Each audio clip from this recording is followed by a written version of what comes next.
Bienvenue en débat avec ce nouveau séisme politique en Roumanie. George Simion est en tête du premier tour de l'élection présidentielle.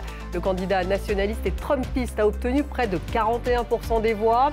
Il va affronter au second tour le 18 mai prochain le maire de Bucarest, le centriste et pro-européen Nikos Orban, qui lui a arraché sa qualification avec 21% des voix. Le Premier ministre a en conséquence donné sa démission il y a quelques minutes. Le second tour sera scruté bien sûr par les partenaires de l'Union européenne et par les Ukrainiens. La Roumanie a vu son rôle s'accroître au sein de l'OTAN depuis l'invasion russe de l'Ukraine. Une victoire de Simion renforcerait le camp des souverainistes, d'Orban à Fico en passant par Giorgia Meloni. Cette élection présidentielle intervient aussi après l'annulation le 6 décembre dernier du scrutin du second tour par la Cour constitutionnelle après des soupçons d'ingérence russe. Alors comment expliquer le score du nationaliste George Simion? Quelles sont les leçons de ce premier tour? On va revenir sur les questions d'ingérence étrangère et puis comment finalement ce second tour se prépare-t-il? Quel serait l'impact d'une victoire de George Simion pour l'Union européenne et pour l'Ukraine? On va poser ces questions à mes invités. Jean-Yves Camus est avec nous ce soir. Bonsoir. Bonsoir. Politologue et directeur de l'Observatoire des radicalités politiques, chercheur spécialiste de l'extrême droite, auteur de l'ouvrage Les droites extrêmes en Europe, et c'est aux éditions du Seuil. Bienvenue à vous. En face de vous, Pascale Joannin, bonsoir. Bonsoir Stéphanie. Directrice générale de la Fondation Robert Schuman, experte de l'Union européenne et de ses politiques. Bienvenue également.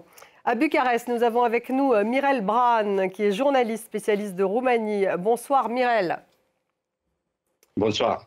Et puis nous avons également à Bucarest Sylvia Marton, qui est maîtresse de conférences à l'Université de sciences politiques de Bucarest. Bienvenue à vous également.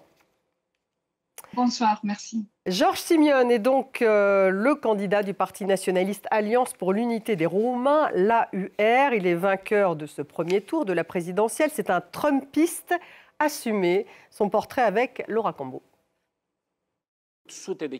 À l'annonce des premiers résultats, George Simion apparaît dans une vidéo face à ses partisans en liesse.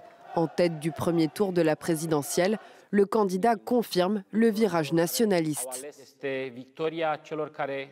C'est la victoire de ceux qui n'ont pas perdu espoir, de ceux qui croient encore en la Roumanie, un pays libre, respecté et souverain. Plus tôt dans la journée, ce Roumain de 38 ans s'était rendu aux urnes. À ses côtés, Călin Georgescu, au cœur d'un événement politique qui divise tout le pays. En novembre, c'est lui qui était candidat du Parti nationaliste pour la présidentielle. Il l'avait emporté. Puis ce scrutin avait été annulé, lui exclu de la course. La justice roumaine avait soupçonné des irrégularités et une ingérence de Moscou. George Simion l'avait alors remplacé. Jusqu'à ce dimanche, il a dénoncé l'annulation de l'élection. Je me tiens ici devant vous pour faire entendre la voix du peuple. Et si le peuple dit qu'il veut que M. Georgescu soit au pouvoir, nous le porterons au pouvoir. Député depuis 2020, George Simion refuse l'étiquette d'extrême droite. Mais il se dit ouvertement anti-mariage homosexuel, souverainiste et fan de Donald Trump. Comme le républicain, il dénonce l'aide à l'Ukraine. Nous sommes pour la paix. Et nous espérons que la paix sera trouvée grâce aux efforts du président élu Trump. La course pour le second tour s'annonce serrée. George Simion est largement en tête, mais son rival centriste et pro-Europe dispose de plus de réserves de voix. Mirel Bran, vous qui êtes sur place, pourquoi George Simion séduit-il les Roumains? Les Roumains en ont assez de la classe politique traditionnelle. Nous avons les principaux partis du pays, le Parti social-démocrate et le Parti libéral, qui sont dans une coalition au pouvoir, qui n'ont pas convaincu. On est dans un pays où on a encore un certain degré de corruption visible, et les Roumains ont voté pour protester contre cette classe politique, en fait. Leur vote n'a pas vraiment été pris en compte. L'élection qui a eu lieu l'an dernier a été actée. On s'attendait à ce que cette classe politique apprenne une leçon, quoi. On s'attendait à une sorte de douche froide. On ne l'a pas eu. On ne l'a pas eu parce que le président qui est en place, Klaus Iohannis, a nommé le même Premier ministre qui est revenu au pouvoir avec presque la même équipe. pas de changement. Mireille Brad, je vous interromps parce qu'on a un petit problème de son. Je pense qu'on va demander justement au régisseur en régie de le fixer. On vous entend assez mal. Marine Le Pen, en tout cas, a réagi sur X. La Roumanie vient d'offrir à Ursula von der Leyen un très joli boomerang. Voilà ce qu'a ironisé sur X Marine Le Pen. Jean-Yves Camus, un vote protestataire, disait à l'instant Mireille Brad. La UR fait partie quand même du groupe CRE, conservateur et réformiste européen au Parlement européen. Est-ce qu'on peut dire que c'est l'extrême droite roumaine? Il s'en défend. Oh, il y a beaucoup plus à droite.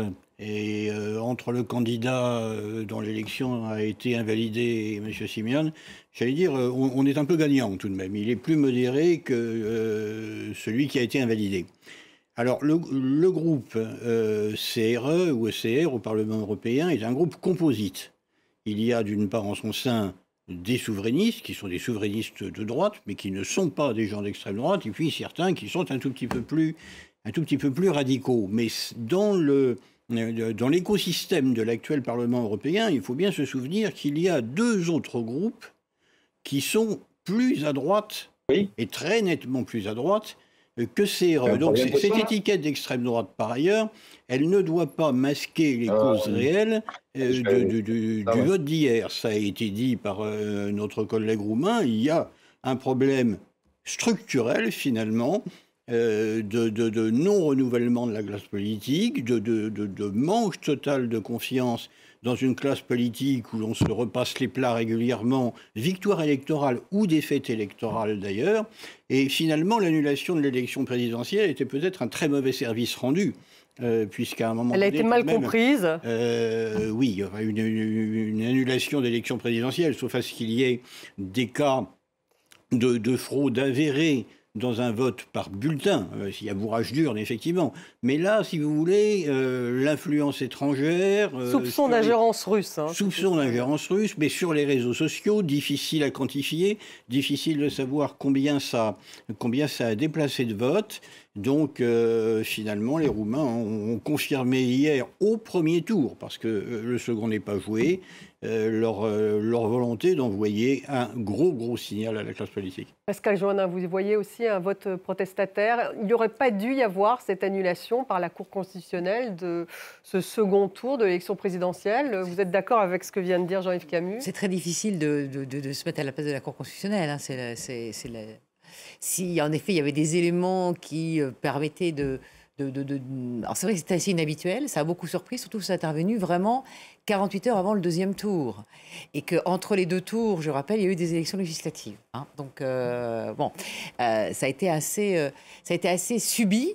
Et donc en effet, il n'y a pas eu en effet une annulation du scrutin, j'allais dire, dès l'annonce des résultats du premier tour, c'est-à-dire 3 jours après, quoi. Là, ça avait vraiment été dans la dernière ligne droite. Bon, ceci étant dit... Quelques jours avant le second tour. Voilà, 48 heures avant. 48 heures avant.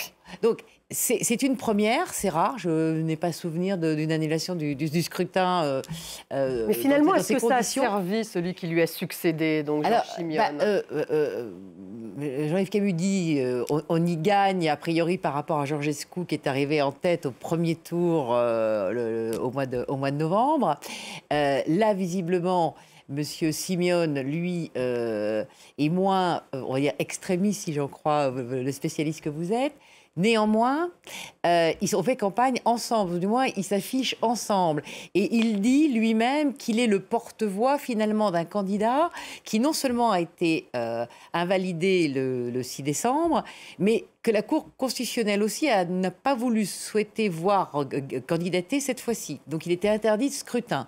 Donc, grosso modo, M. Simeone dit finalement, je conteste cette décision et j'en fais mon porte-voix et je ferai campagne avec lui et je le nommerai, si demain je suis élu, ce qui n'est pas fait, au poste que j'estime être le meilleur, où il pourrait apporter quelque chose. Donc ils font pratiquement un tandem. Donc ils font un binôme.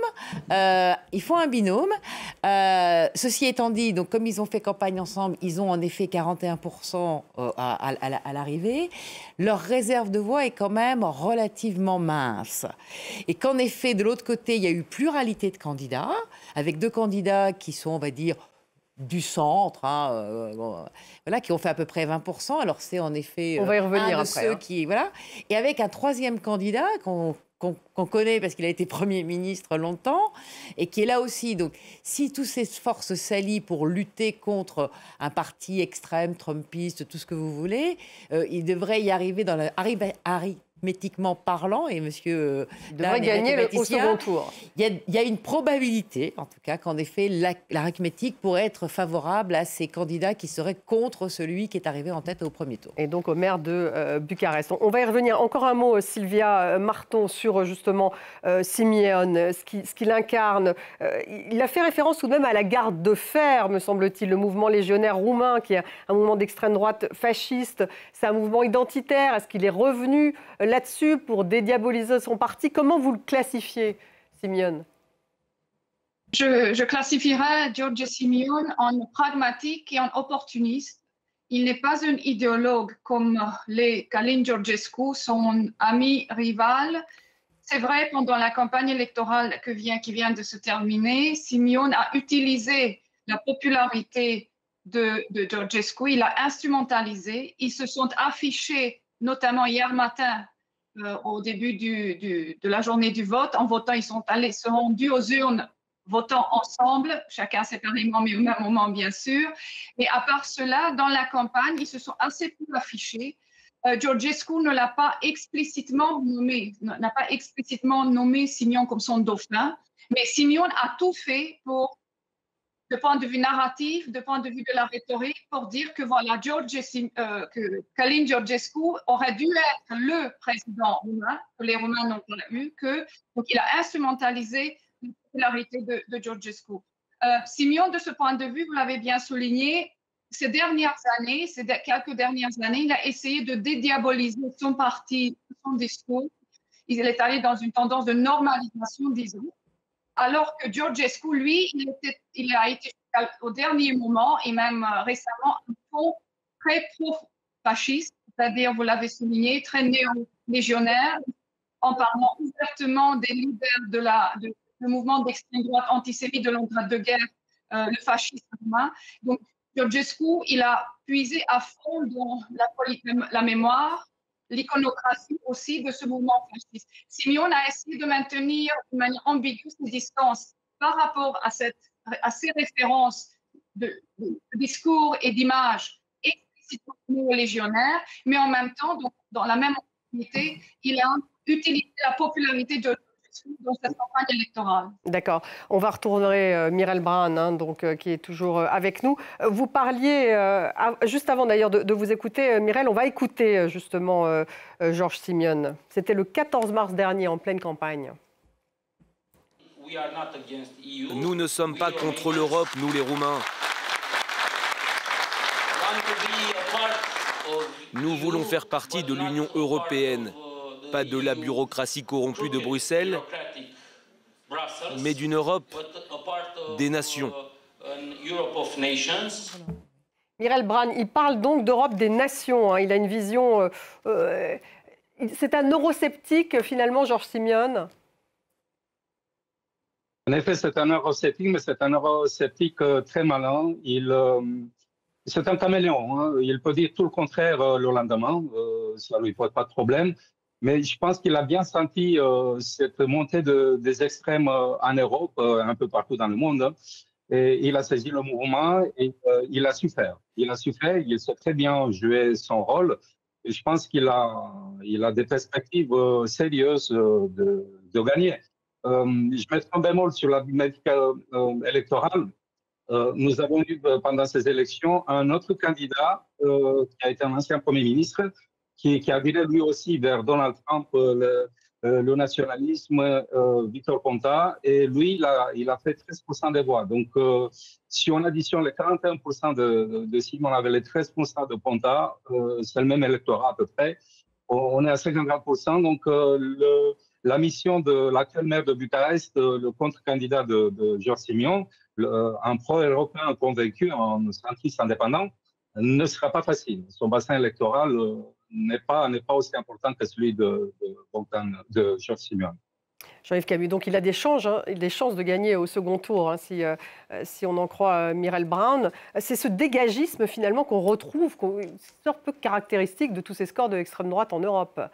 Alors c'est effectivement une des composantes majeures. Et d'ailleurs, ça renvoie à la question de savoir en quoi Donald Trump est invoqué par tous ces gens qui, aux quatre coins du monde, se réclament de lui. Et en fait, le Trump qu'ils aiment, c'est celui qui disait, dès sa première campagne en 2016, « Je vais assécher le marigot ».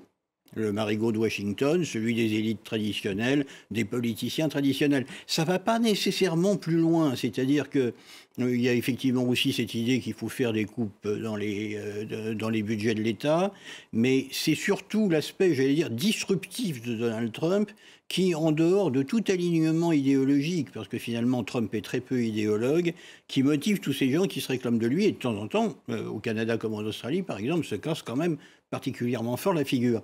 Il y a par ailleurs, dans un nombre croissant de pays d'Europe, un problème structurel de stabilité des partis politiques. C'est-à-dire que d'élection en élection, on voit bien cela en Roumanie, on voit cela en Bulgarie, mais aussi dans des pays d'Europe occidentale désormais, il y a des partis qui naissent beaucoup plus qu'auparavant.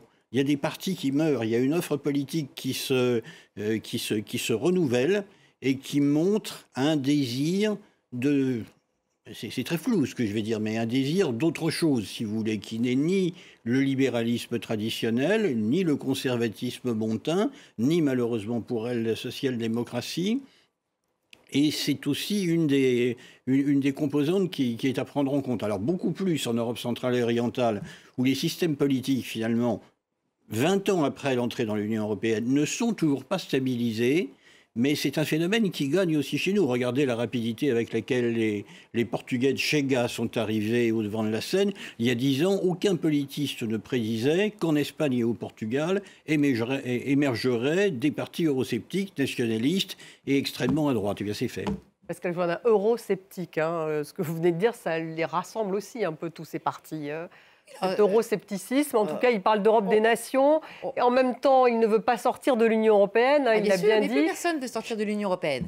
Plus personne, même Marine Le Pen. C'est comme Orban. Voilà, plus personne ne veut sortir de l'Union européenne. D'abord parce que, les sondages montrent que les citoyens sont quand même relativement attachés à l'Union européenne, même si en effet, dans les scrutins nationaux, c'est un peu dichotomique. Ils tapent sur l'Union européenne sans arrêt. Ils votent pour le candidat qui est le moins européen. Voilà. Alors, ceci étant dit, il y a en effet, je rejoins ce qu'a dit M. Camus, c'est-à-dire qu'il y a en effet, en Roumanie, et Amiral l'a dit très bien, il y a en effet deux partis qui sont là depuis toujours, qui étaient en coalition au sein du gouvernement, et on avait l'impression qu'en effet, ils étaient un peu... Les libéraux et les sociodémocrates. Ils sont là depuis l'avant-seconde guerre mondiale, voilà. Pour ça. Et donc, il y avait en effet un peu cette lassitude, et en effet, peut-être une volonté de changer un peu les choses. Et d'ailleurs, bon, en effet, le Premier ministre a démissionné, alors je rappelle qu'il est du PSD, je crois, voilà. Et donc, en effet, c'est un peu significatif.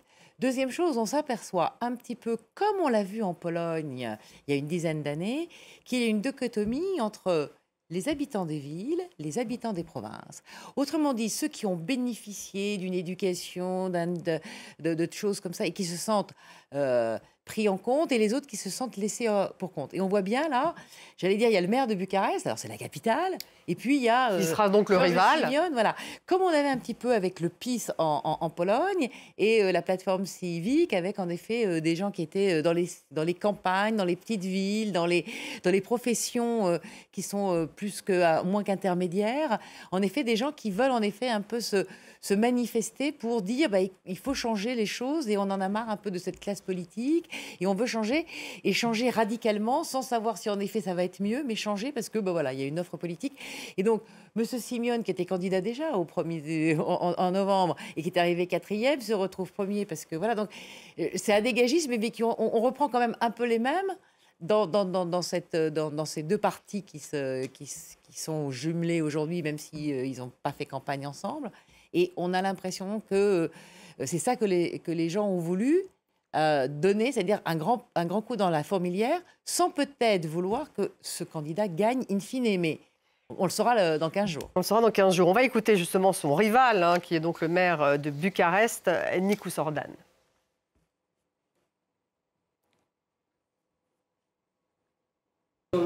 Le second tour sera difficile avec le candidat isolationniste.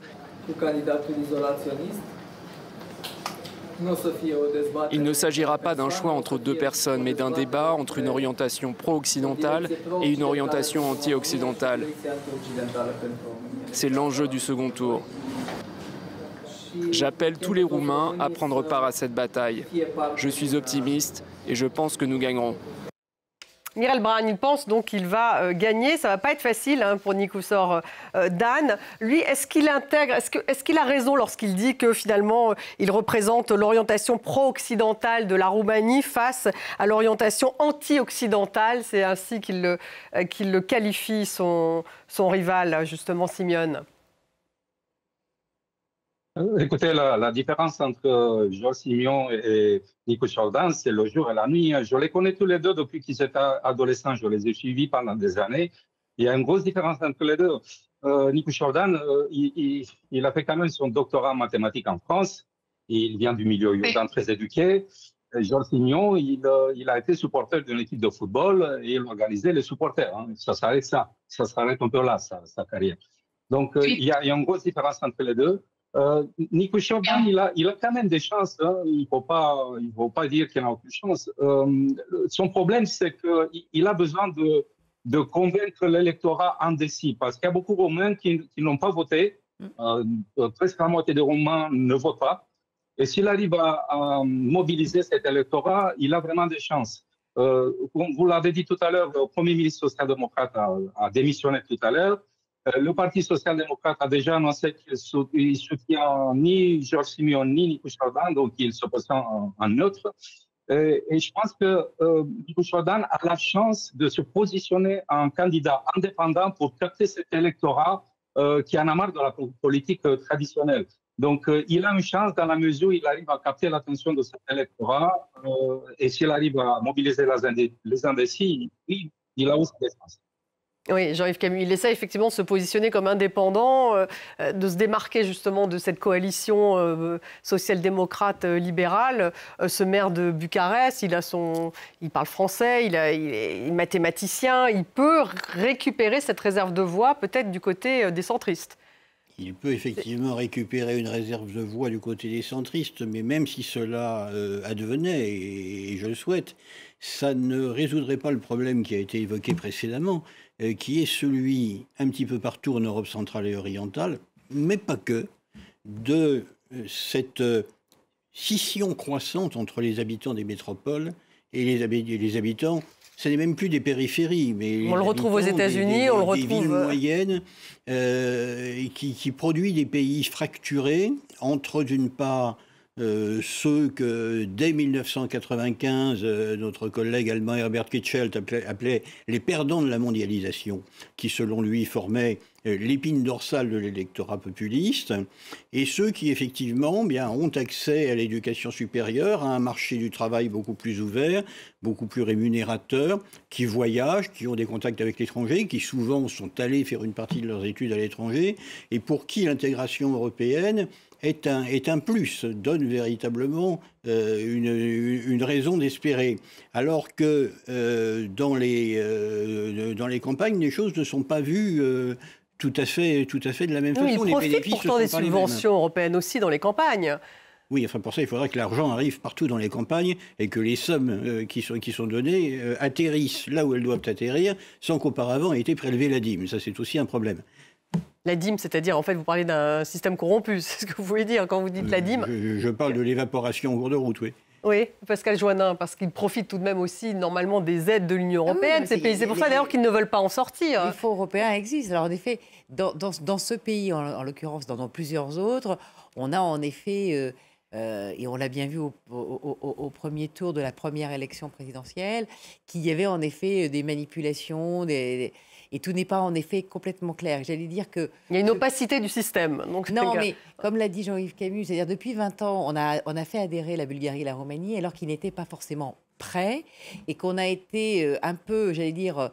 laxiste, c'est pas le mot, mais enfin généreux avec eux, alors qu'en effet les critères étaient limites, voilà. Et que d'ailleurs aujourd'hui dans la procédure d'élargissement, compte tenu de cette petite erreur que nous avons faite, on commence par ce chapitre-là, c'est-à-dire de la lutte contre la corruption, l'état de droit, un certain nombre de choses qui font qu'en effet, quand on rentre dans l'Union européenne, on est un peu plus clair que la Bulgarie et la Roumanie l'étaient quand ils sont rentrés. Sylvia Marton, il y a tout de même un vrai problème de corruption en Roumanie, justement, de détournement de l'aide européenne. Et on accuse, en fait, justement, ces partis traditionnels de corruption. D'où aussi le succès d'un Simion. En effet, une partie de l'électorat roumain est dégagiste et a une perception sur la classe politique traditionnelle, les deux grands partis, les sociaux-démocrates et les libéraux, comme étant les grands bénéficiaires de la transition, du changement économique, des réformes économiques, et qui se sont coupés de l'électorat des citoyens. Mais il y a une perception, et toujours la perception en Roumanie, comme peut-être dans d'autres démocraties, souvent on met l'étiquette corruption là où en fait il y a une frustration, de notre ordre, par exemple, des citoyens qui attendent que les politiques publiques en termes de santé ou d'éducation, par exemple, répondent mieux à leurs demandes. Et alors, ils ont ce sentiment aigu d'être oubliés, alors que leurs attentes sont très grandes. Donc, tout n'est pas corrompu. Bien sûr, il y a de grosses affaires de corruption en Roumanie. Il y en a eu des scandales, surtout à la croisée entre le monde politique, le personnel politique et le personnel des affaires. C'est surtout les fonds publics, un peu moins les fonds structurels ou les fonds européens qui sont en jeu. C'est notamment les contrats, par exemple, publics, c'est-à-dire les entreprises qui passent des contrats avec l'argent public de l'État. Là qu'il y a une fragilité, certes, indéniable, mais la perception, c'est ce que je voudrais souligner, des citoyens sur l'ampleur de la corruption est beaucoup plus grande que la corruption réelle. Oui. Et souvent, donc, il y a et puis, il y a un sentiment que, que tous sont corrompus, alors que souvent, il y a une organisation, par exemple, du travail gouvernemental ou des agences de l'État. Mireille Brane, est-ce que le rôle de TikTok risque de jouer encore, d'être important dans cet entre-deux tours? Il reste 15 jours avant le second tour. On sait que Simion a fait vraiment campagne sur TikTok. Il est omniprésent sur TikTok. TikTok était aussi accusé d'ailleurs d'ingérence russe lors justement de l'annulation du scrutin précédent. Ça va être clé, cette campagne sur TikTok pendant ces 15 jours? Tout à fait. Les médias sociaux sont le cheval de bataille de cette nouvelle génération d'hommes politiques en Roumanie et ailleurs d'ailleurs. On a beaucoup de Roumains dans les milieux ruraux, dans les milieux un peu plus pauvres que les grandes villes, qui sont un peu prisonniers de ces nouvelles plateformes d'expression, TikTok et autres. Ils sont hyper actifs sur ces plateformes et ils savent faire. Ils ont derrière des gens qui savent comment faire. Les institutions roumaines ont pris un peu de retard pour intégrer ces nouvelles technologies. En Roumanie, pour avoir une idée, on a une armée d'informaticiens. On a plus d'informaticiens en Roumanie par tête d'habitants qu'aux États-Unis. Donc, une jeune génération hyper active, entrepreneur, tout ça. Et dans l'administration publique, nous avons des procédures qui nous rappellent plutôt le Moyen-Âge. Il y a un écart énorme entre ces jeunes générations pour faire l'avenir et cette classe politique et ces institutions qui paraissent obsolètes à leurs yeux. Donc, ils ne lisent pas la presse, ils n'écoutent pas les radios, ils ne regardent pas la télé. Ces gens sont sur les plateformes des médias sociaux. Et c'est aussi notre responsabilité, nous, les journalistes, d'être un peu plus actifs sur ces nouveaux réseaux parce qu'on les a ignorés et on a fait la place à des phénomènes comme Georgescu et Simion, qu'on va aujourd'hui gagner une bonne partie de l'électorat grâce à la présence de ces plateformes. Jean-Yves Camillo, ils les connaissent bien, ces réseaux, justement, les Simion, tous ces candidats de l'extrême droite qui, en fait, l'utilisent tout le temps. Et donc, ça les avantage. Les réseaux avantagent l'extrémisme. Alors, en dehors même de l'ingérence étrangère, ces réseaux, effectivement, les avantagent par, j'allais dire, le côté manichéen des contenus qu'on peut trouver, non seulement sur TikTok, mais sur un certain nombre de réseaux sociaux, par l'effet aussi de macération. C'est-à-dire que quand vous vous abonnez à un compte, naturellement, viennent tout de suite des sollicitations de vous abonner à d'autres comptes qui partagent la même idéologie, ce qui fait que vous vous retrouvez à consulter plusieurs heures par jour, le cas échéant, une sorte d'écosystème qui vous coupe de la réalité.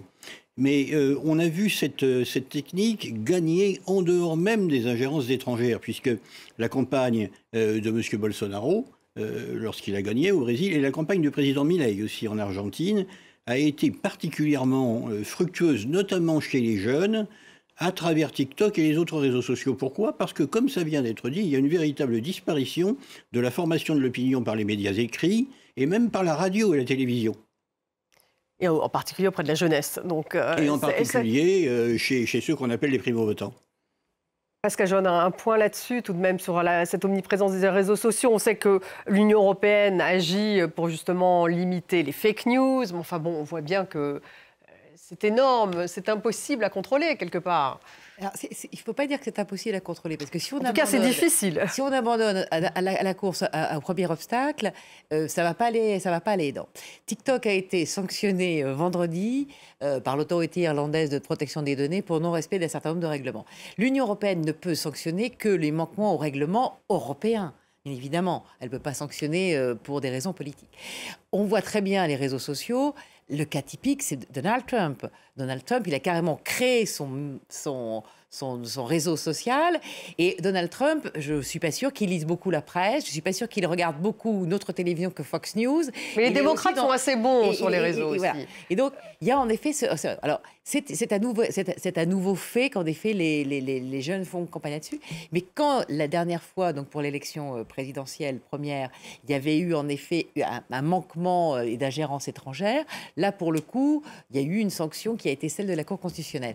Mais si on dit que c'est une petite goutte, une petite aiguille dans une botte de foin, peut-être, mais si on ne fait rien, c'est baisser les bras et laisser en effet faire des choses sans avoir les moyens de se dire qu'il y a quand même des garde-fous, que c'est peut-être difficile, mais aussi il faut peut-être rappeler qu'il y a d'autres moyens de communication, qu'il y a d'autres sources d'information, qu'il y a une presse libre on a bien vu le classement des RSF, qui est quand même en danger de plus en plus. Donc en effet, il faut le dire sans arrêt. Et puis, il y a deux choses aussi qui sont importantes dans ce scrutin. D'abord, il y a le vote de la diaspora. Moi, je suis assez étonnée parce que d'habitude, en Italie qui a voté pour Georges Simeone.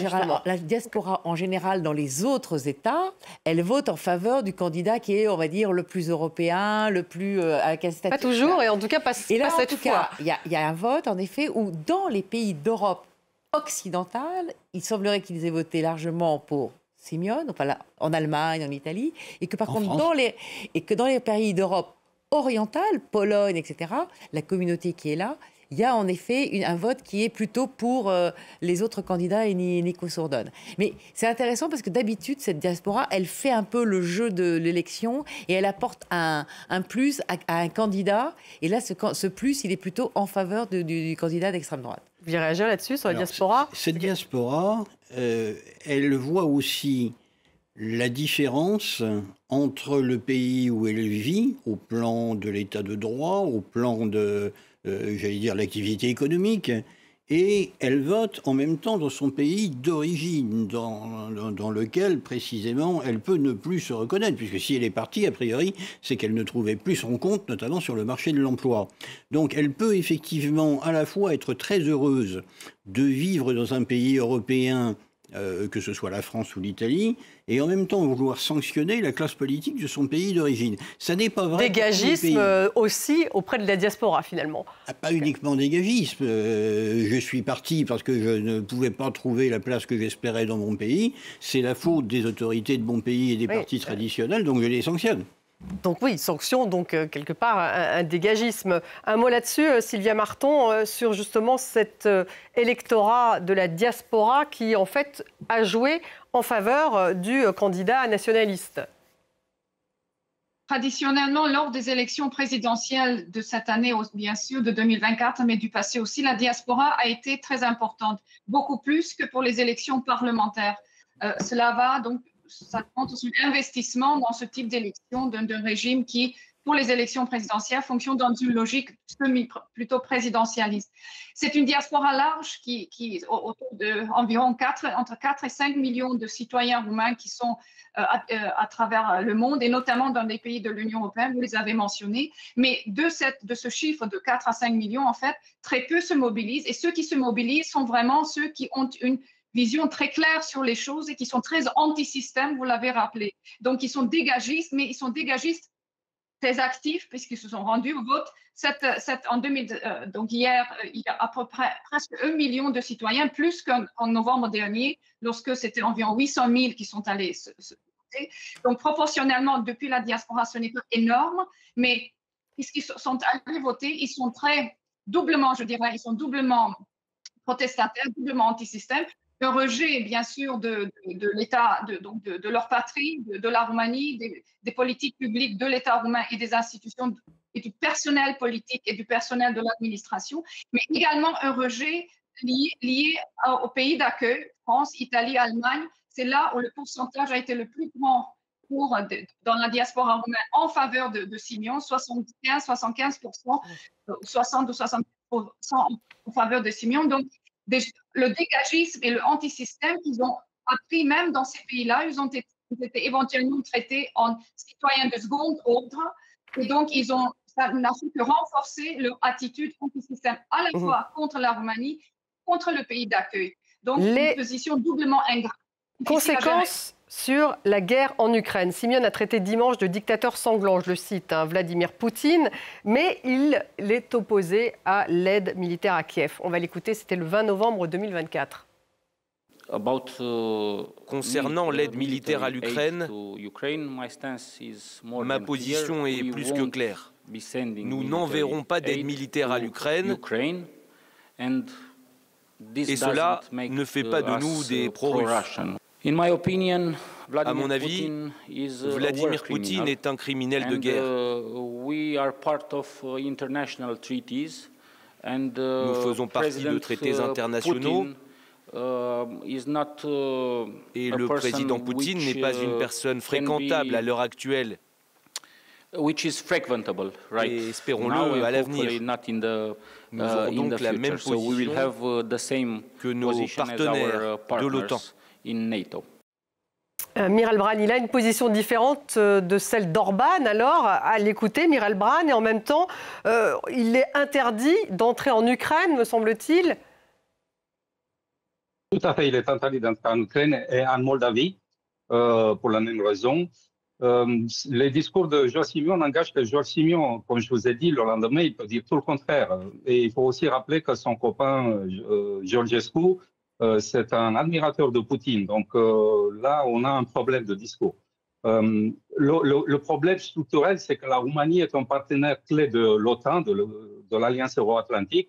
Nous sommes dans un pays qui est à côté de la guerre qui est menée en Ukraine par la Russie. Donc la Roumanie, aux côtés de la Pologne, c'est le pays clé qui permet l'acheminement d'équipements militaires et d'aide humanitaire à l'Ukraine.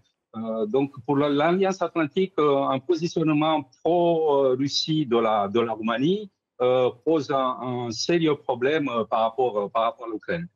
Pascal Joannin, ça posera un vrai problème, donc il serait plutôt anti-livraison d'armes et aide à l'Ukraine, s'il passait, s'il était élu, tout en disant qu'il n'est pas pro-russe, mais effectivement son alter ego, lui, est pro-russe.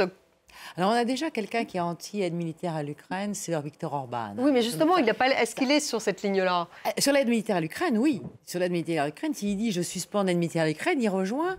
Viktor Orban, il a voté toutes les sanctions. Lui est ouvertement pro-russe. Il est sorti de la table, de la salle au moment où on votait pour pas voter contre. Alors là, c'est vrai qu'il aurait peut-être un allié dans la pièce si en effet M. Simion était candidat. Mais je voudrais rebondir sur ce qu'a dit Miral Bran. Parce qu'en effet, on a un pays qui est à côté de l'Ukraine, qui a fait beaucoup d'efforts pour accueillir des Ukrainiens, qui a fait beaucoup d'efforts pour intégrer l'OTAN, et on a en effet... il y a 1700 Américains, 1600 soldats français, etc. Et puis, si en effet ce cataclysme arrivait, je ne suis pas certaine que ça arrive et le pire n'est jamais sûr, mais s'il arrivait, moi je pense tout de suite à la Moldavie, parce que dans la Moldavie, il y a des élections parlementaires le 28 septembre, et que si en effet la Roumanie votait, confirmait son vote, parce que si en effet je comprends bien, puisqu'il a démissionné monsieur le Premier ministre, il va falloir forcément qu'il va y avoir des élections législatives, puisque enfin en tout cas, tout ça c'est assez incertain. Et on se souvient aussi quand même des conditions du départ du président sortant, qui aurait pu être là jusqu'à l'intérim, monsieur Iohannis, dont on se souvient qu'il avait fait le voyage avec Emmanuel Macron et d'autres leaders européens à Kiev. Donc tout ça est assez inquiétant pour l'avenir européen de la Roumanie et pour, en effet, l'aide à l'Ukraine. Jean-Yves Camus, oui, les Ukrainiens ont du souci à se faire, c'est effectivement Simeone... Et les Moldaves. Oui. Et les Moldaves. Et je pense effectivement que la Moldavie est un pays d'autant plus clé qu'il est miné à la fois par une corruption, alors là, qui est même sans rapport en termes de magnitude avec celle qui peut exister dans les pays voisins, par également un courant russe extrêmement fort, soutenu par des oligarques qui peuvent largement investir dans leurs entreprises politiques, et par des entreprises de sécession. C'est-à-dire qu'aujourd'hui, la Gagaouzie, qui est une région de la Moldavie, est en situation de quasi-sécession par rapport au pouvoir central. Et à 45 km de Chisinau, il y a cette enclave non reconnue en droit international, qui est la Transnistrie, qui est une république fantoche, pro-russe, à moins d'1 heure de voiture de la capitale moldave. Donc c'est un pays parfaitement clé. Pour le reste,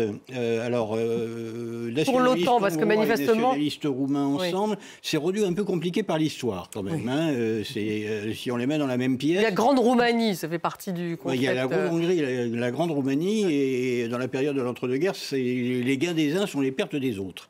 Mais effectivement, ne serait-ce qu'au plan symbolique, une victoire du candidat nationaliste au second tour serait déjà pour les Ukrainiens un mauvais signal. Miral Bran, je vous aurai le mot de la fin là-dessus, parce qu'en plus, l'OTAN a pas mal misé sur la Roumanie, avec plus de troupes américaines, plus de troupes françaises. Ça pourrait être remis en question si Simeone gagnait? Ça risque de poser un problème, en effet, parce que nous avons une présence militaire très importante en Roumanie. Il y a presque tous les pays de l'OTAN qui sont là. La France a plus de 1500 soldats et il y en a d'autres milliers de soldats français qui devront arriver sur place avec des super équipements militaires. Nous avons un général français qui dirige l'unité d'intervention rapide de l'OTAN en Roumanie. Donc la présence militaire américaine et française, surtout ces derniers mois, a été renforcée. Un positionnement pro-l'Est, pro-Russie, ou en tout cas contre l'Ukraine, poserait des gros problèmes, parce que tous ces soldats sont dans les bases militaires roumaines. Nous avons aussi un bouclier antimissile américain.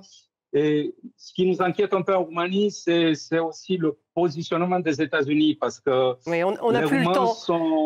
Miral Bran, pardonnez-moi, je vous interromps. Américains que pro-européens en ce moment. Merci beaucoup d'avoir été avec nous. Miral Bran, Sylvia Marton, merci à vous. Jean-Yves Camus, merci Pascal Joannin. Merci à vous tous de nous avoir suivis. Vous retrouvez l'émission sur les réseaux sociaux, également en podcast, et je vous dis à demain.